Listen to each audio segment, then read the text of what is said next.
તન કી જાને મન કી જાને જાને ચિત્ત કી ચોરી એવા મહાપુરુષ સદગુરુ ભજનદાસ બાપા મનની જાણી જાય વાલા મનની આપણે શું વિચાર કરીને ખાલી બાપા બેઠા હોય તો એમને કહી દે કે તમે આમ કહેતા હતા, આવું બોલતા હતા, આવી વાતો કરતા હતા, એવું જાણતા સદગુરુ ભજનદાસ બાપા. પૂજ્ય કાનદાસ બાપુના વજનો રાખ્યા બાપુએ બટુકસિંહ બાપુને કીધું, બટુકસિંહ બાપુ ચમારડી એમને કીધું કે બટુકસિંહ આપણે કાનદાસજીના ભજનો, બટુકસિંહ બાપુને કે આપણે કાનદાસજીના ભજનો રાખવા છે. બાપુ તો એ બોમ્બે રહેતા કાંદીવલીમાં. બટુકસિંહ બાપુએ કાનદાસ બાપુને કીધું કે આપણે આપના ભજનો સાંભળવા માટે ભજનદાસ બાપુની ઈચ્છા છે. એ પણ મહાપુરુષ બીજું કાનદાસ બાપુ આવે છે, બેડા જગમાલભાઈ બારોટને લાવે છે. બાપાની સત્ય ઘટના છે.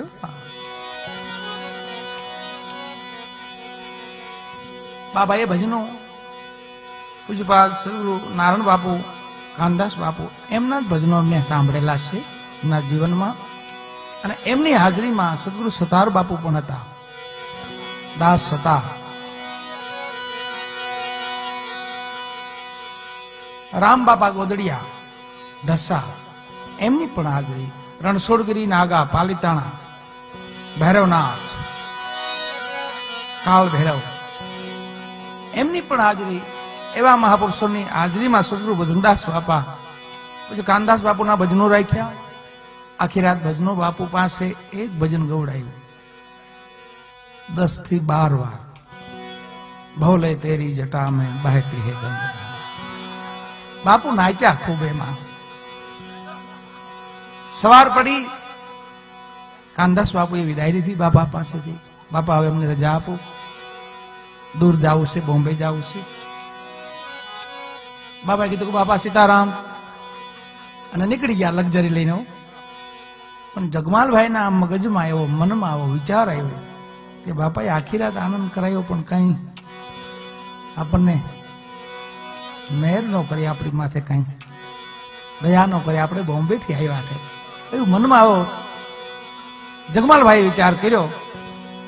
લક્ઝરી પાલિતાણા પહોંચી હતી, બગદાણાથી પાલિતાણા 30 કિલોમીટર થાય. અહીંયા જગમાલભાઈને વિચારવું મનમાં એવું કે બાપાએ આપણને કઈ રાજી ન કર્યા. અહીંયા સદગુરુ ભજનદાસ બાપાએ કીધું બટુકસિંહ બાપુને કે જાઓ એ લક્ઝરી પાછી વાળો, લક્ઝરીને પાછી વાળો. એ સમય બુલેટ ગાડી, આપણે જે બુલેટ આવે છે, પાલિતાણાથી સોનગઢ લગી લક્ઝરી પહોંચેલી. આડો બુલેટ નાખીને ગાડી પાછી વળે. તમને બાપા ભજનદા બાપા બોલાવે છે પાછા. બે જગમાલભાઈ ને પૂછ્યું કાનદાસ બાપુ પાછા બગદાણા આવે છે, રોકે છે.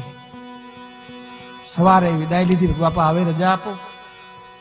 51,000 નું કવર કાનદાસ બાપુને આપ્યું ને 21,000 નું જગમાલભાઈને આપ્યું. એમના જીવનની સત્ય ઘટના છે. આપણે મનમાં વિચારીને તો બાપા કહી દેતા